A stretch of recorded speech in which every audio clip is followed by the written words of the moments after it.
அனைவருக்கும் வணக்கம். தினம் ஒரு திருக்குறள் பகுதியில் இன்றைய தினம் திருக்குறள் பற்றி அறிந்ததும் அறியாததும். வள்ளுவரால் எழுதப்பட்ட திருக்குறள் 1330 குறட்பாக்களையும் 133 அதிகாரங்களையும் 3 பால்களையும் அதிகாரத்திற்கு 10 குறட்பாக்களையும் கொண்டது. வள்ளுவனின் வாய்மொழியாம் திருக்குறளை இதுவரை அறத்துப்பால், பொருட்பால், இன்பத்துப்பால் என்ற வரிசை முறைப்படி கற்றிருப்போம்.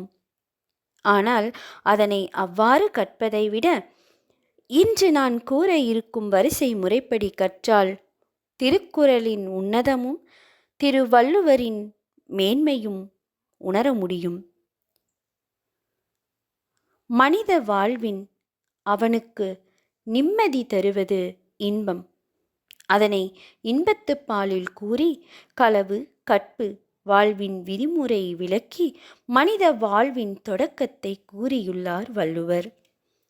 அடுத்ததாக இல்லறம் அமைந்த பின் பொருள் ஈட்டுவதும் அதனை பாதுகாப்பதும் சேமிப்பதும் கொடை கொடுப்பதும் அவசியம் என்பதை பொருட்பாலில் கூறியுள்ளார். இல்லறம் என்பது அறத்தோடு இருப்பது என்பதையும் அதன் வழி செயல்பட்டால் வீடு பேரும் முக்தியும் கிட்டும் என்பதையும் அறத்துப்பாலில் விளக்கியுள்ளார். எவ்வளவு ஒரு அற்புதமான மேதையவர்! திருக்குறளை இவ்வாறு கற்றால் அதன் உன்னதம் விளங்கும்.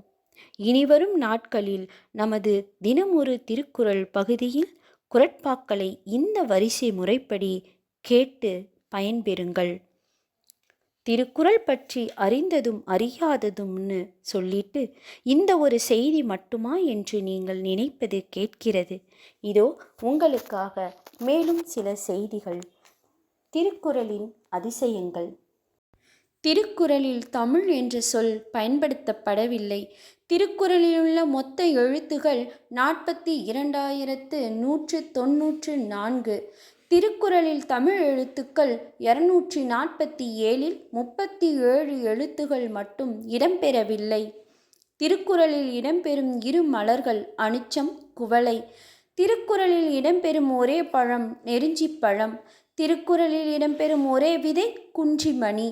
திருக்குறளில் பயன்படுத்தப்படாத ஒரே உயிரெழுத்து ஔ. திருக்குறளில் இடம்பெற்ற 2 மரங்கள் பனை, மூங்கில். திருக்குறளில் அதிகம் பயன்படுத்தப்பட்ட ஒரே எழுத்து நீ.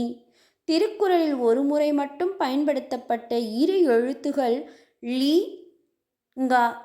திருக்குறளில் இடம்பெறாத ஒரே எண் 9. திருக்குறள் இதுவரை 26 மொழிகளில் வெளிவந்துள்ளது.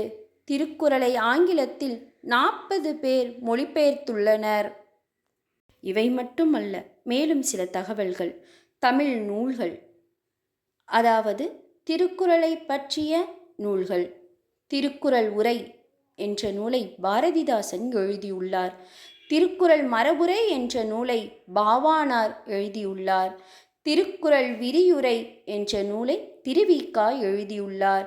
திருக்குறள் புது உரை என்ற நூலை நாமக்கல் கவிஞரும் திருக்குறள் தெளிவுரை என்ற நூலை வ.உ. சிதம்பரனாரும் திருக்குறள் மெய்ப்பொருள் உரையை பெருஞ்சித்திரனாரும் திருக்குறள் கதைகள் என்ற நூலை கிருபானந்த வாரியாரும் திருக்குறள் நீதி இலக்கியம் என்ற நூலை க.த. திருநாவுக்கரசு அவர்களும் திருக்குறள் தமிழ் மரபுரை என்ற நூலை ரா. இளங்குமரனாரும் திருவள்ளுவரின் நகைச்சுவை என்ற நூலை வி. முனுசாமி அவர்களும் எழுதியுள்ளனர்.